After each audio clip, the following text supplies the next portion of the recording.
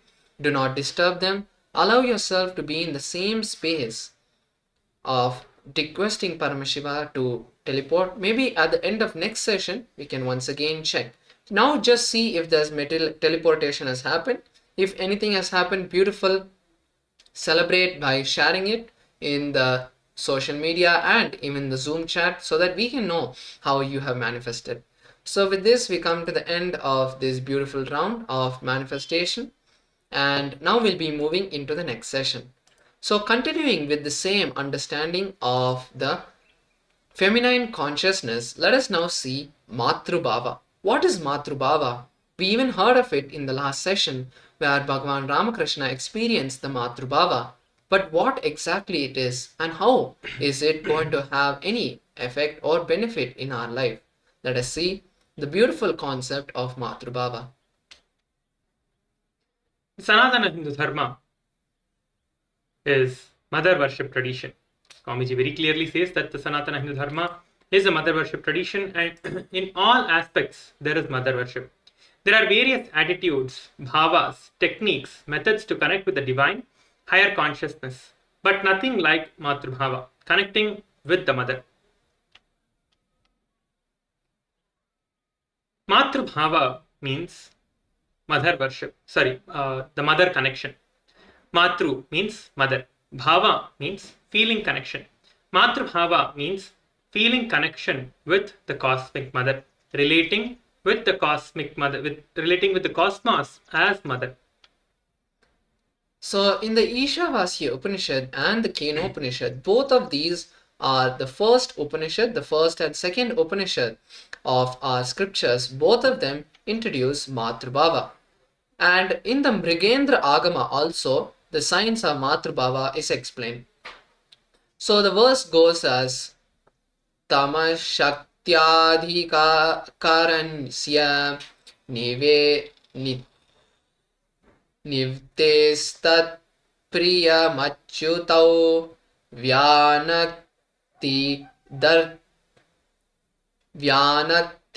kriyanatra jagadbhadhur ashivaha.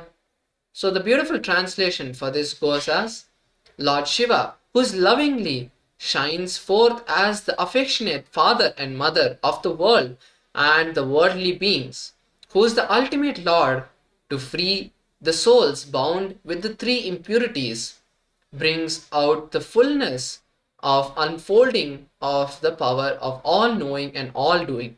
In all the souls he affects such unfolding with the potentialities of furthering bounds are the verge of removal, such state of removal of the consequent to all removal of veiling factors which were kept in operation by the Irodhana Shakti of the Lord. So this beautiful Shastra Pramana tells us that Paramashiva is the mother and father. He radiates both energies, the mother energy and the father energy. Let us now see another Shastra Pramana from the Lalita Sahasranamam, which is in the Brahma Purana. So here the verse goes as Shri Mata Shri Maharagni Srimat Simhasaneshwari Chidaknikunda Sambhuta Devakarya Samudyata. Meaning, she who is the auspicious mother, she who is the empress of the universe, she who is the queen of the most glorious throne, she who is born in the fire of the pure consciousness, she is the intent of fulfilling the wishes of all the gods. This is the first verse. This stotra occurs in the Brahma Purana in the chapter that contains the discussion between Hayagriva, the avatara of Bhagavan Vishnu, and Agastya. At this request, Hayagriva taught Agastya 100,000 names of Devi Lalita, the divine cosmic mother. In Swamiji's own words, as the 293 Guru Mahasannidhanam, I was taken inside the Garbha Mandir of Meenakshi. First time I entered, the Meenakshi's Garbhamandir. The moment I went to her breathing space, my body got into that state of samadhi, and the whole Meenakshi's biomemory has flowered. I saw very clearly below Devi's deity is actually her body, the standing position, 8 feet, it has become a stone. Her very body, because the body was created out of the Homa fire, she did not have a physical normal body. It was functioning as the divine body with yogic powers. She did not stay in the mother's womb and take birth in regular way. So the whole body has become just a stone. It did not get disintegrated. Her body is there inside. She was so happy. Of course, I should say I was so happy and it was such a joy. First and foremost, which is the relationship, is mother. And the ability to learn, even idea to relate, starts with mother. This is what is mother worship. Mother's impact on you remains on you forever. Mother is too important way to connect with what you think as life. In Vedic tradition, the rishis were aware that your ability to connect with the mother should be directly connecting to the cosmos. Connecting with life as mother is the most sweetest and beautiful way, the most earliest way and form to ever connect with the cosmos.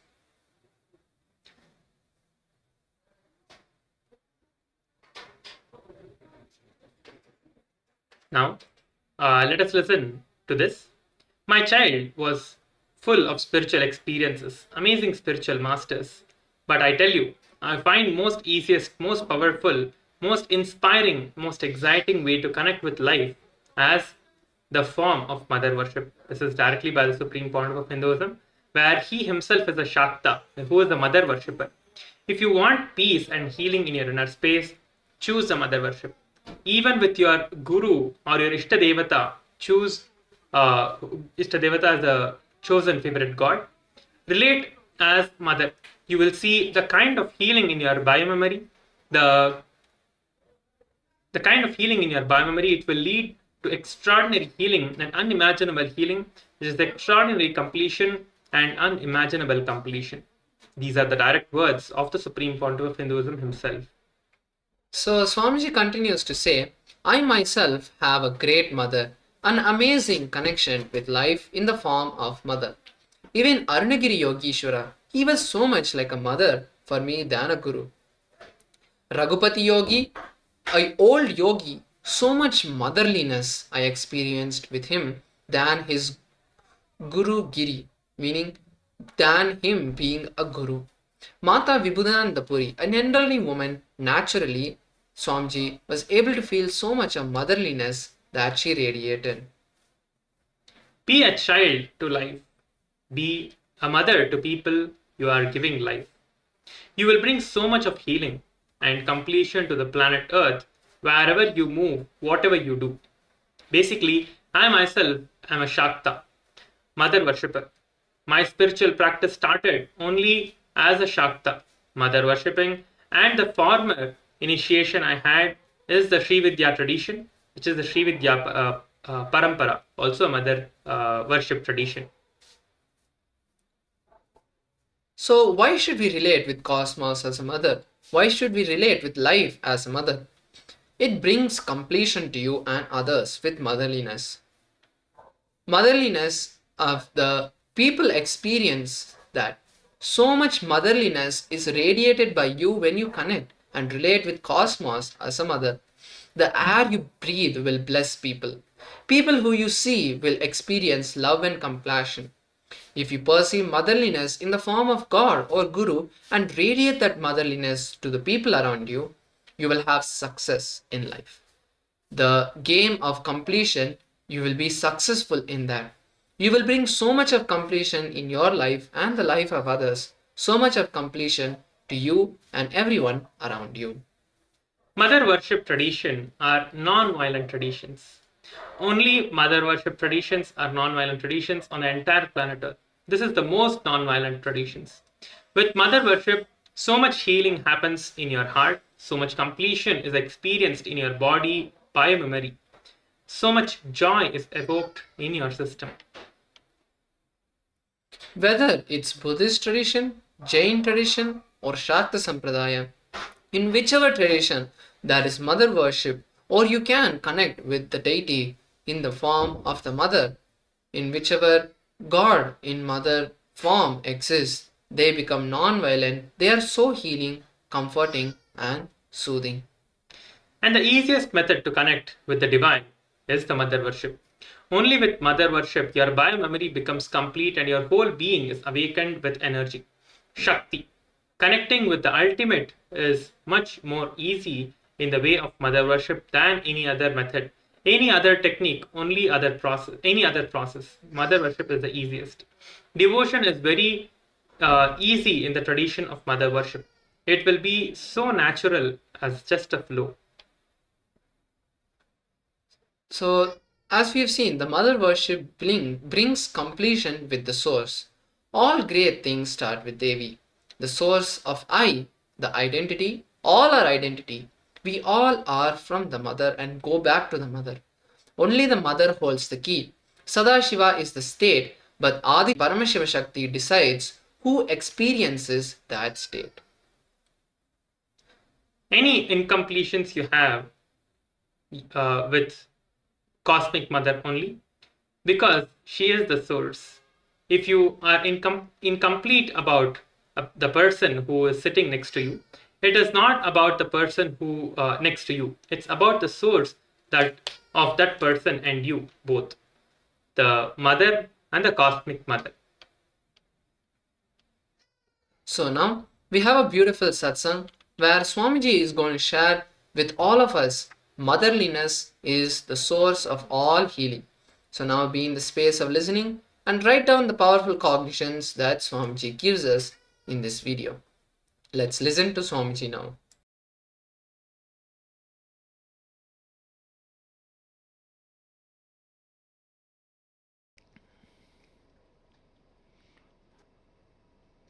I wanted to share just few more things on mother worship, then enter into satsang, because it is such a beautiful subject.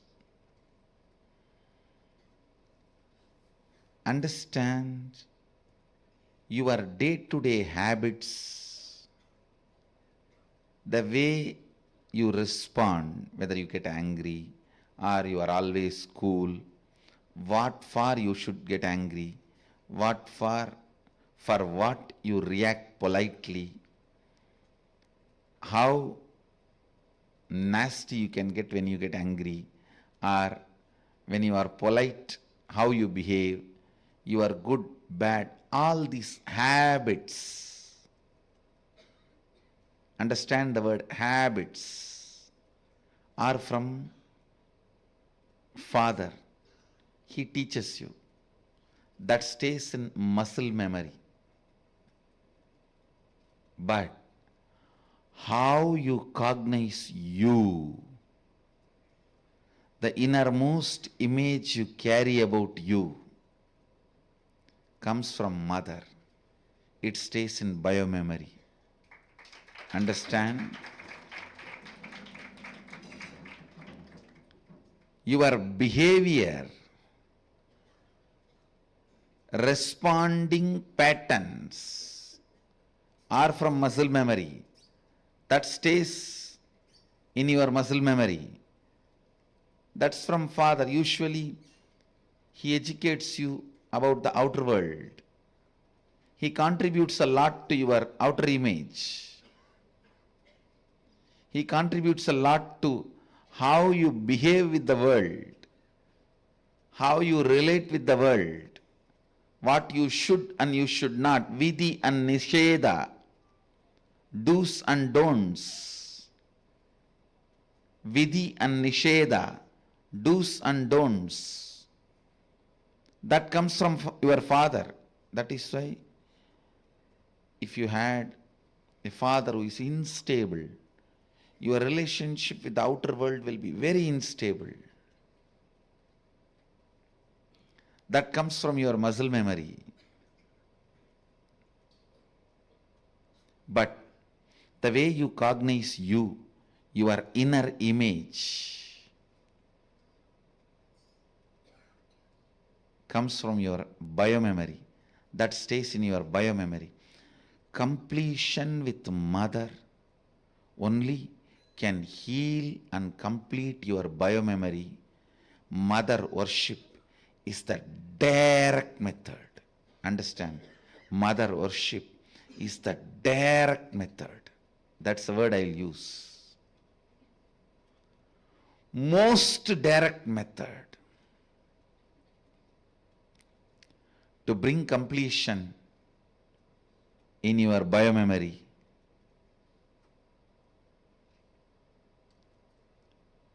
The attitude, the bhava,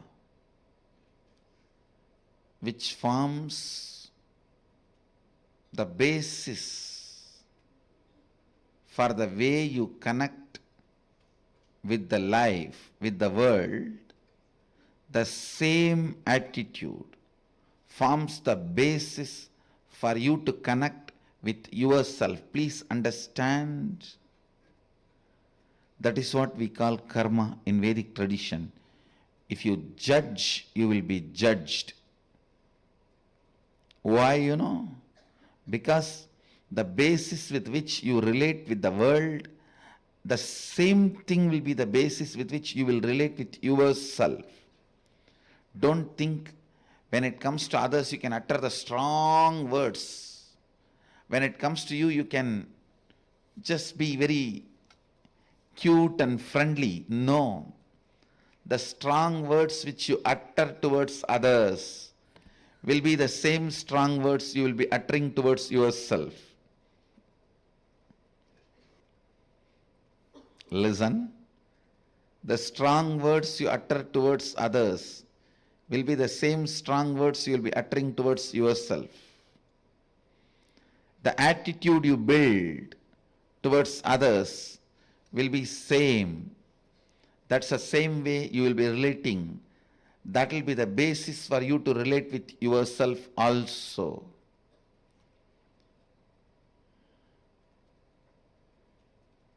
That is why I insist, bring motherliness in all your relationship with others. You will bring so much of motherliness in your relationship with yourself. You will be able to heal you. You will be able to feel you. You will be able to be complete within yourself.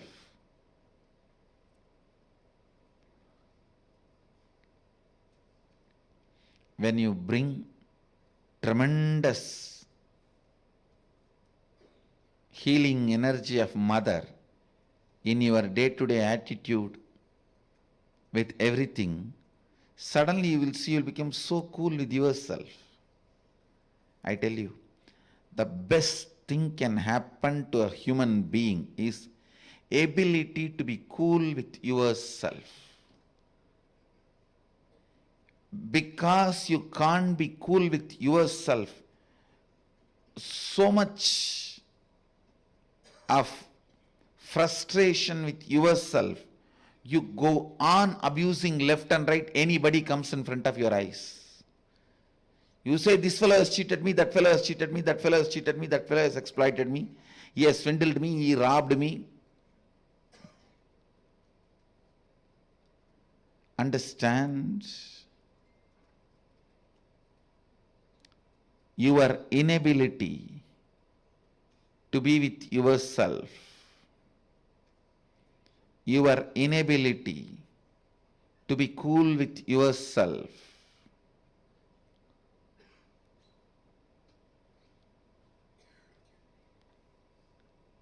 is the frustration in your system. I tell you,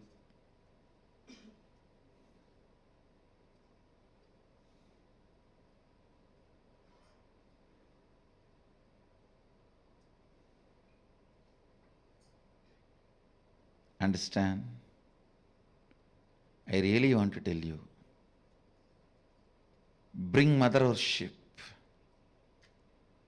as part of your cognition.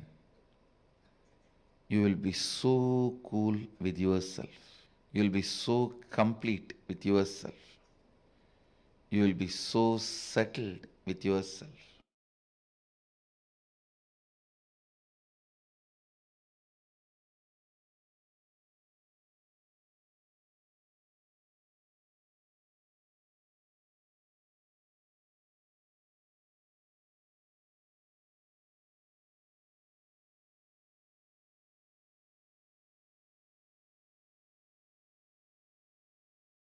Yes, so that was another beautiful satsang where Swamiji shares the motherliness as the source of all healing.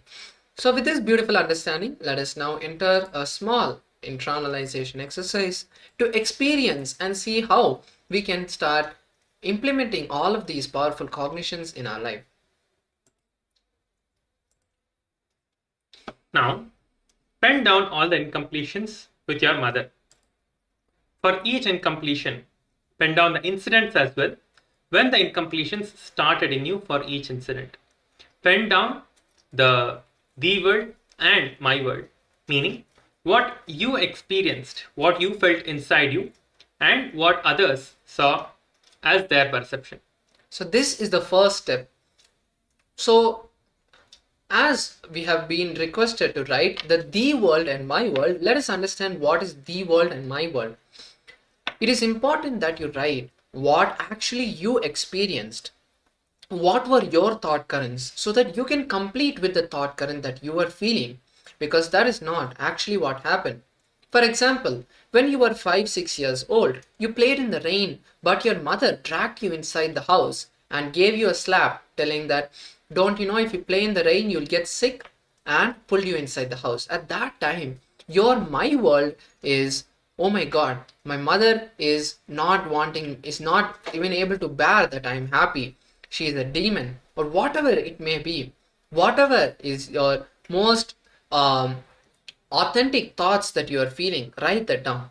But on the other hand, it's also important that you write down the world, that is, your mother was concerned for you. She wanted you to be safe and not get sick because of anything. So her understanding is, if we play in the rain, we get sick. Whether that's true or not is different, but that is what is the world. Writing down the actual happening. So let us take a few minutes to first sit and write down this exercise. Let us take a few minutes to write down the first step of this exercise. You can all begin now.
Yes, now let us move to the second step of the process.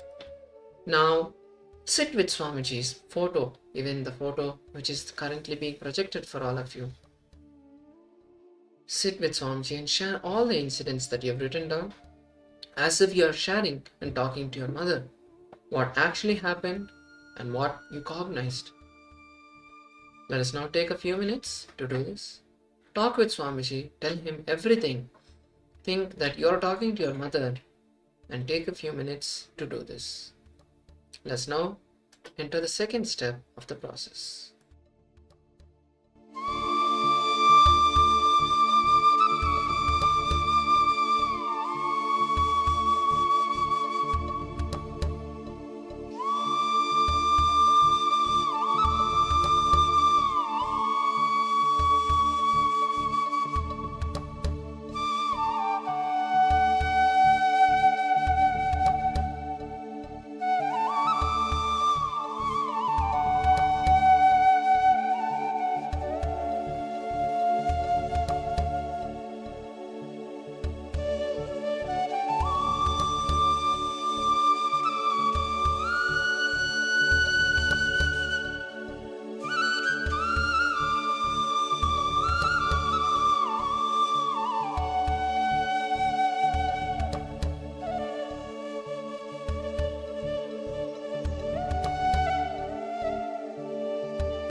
let us now move to the next and final step of this process.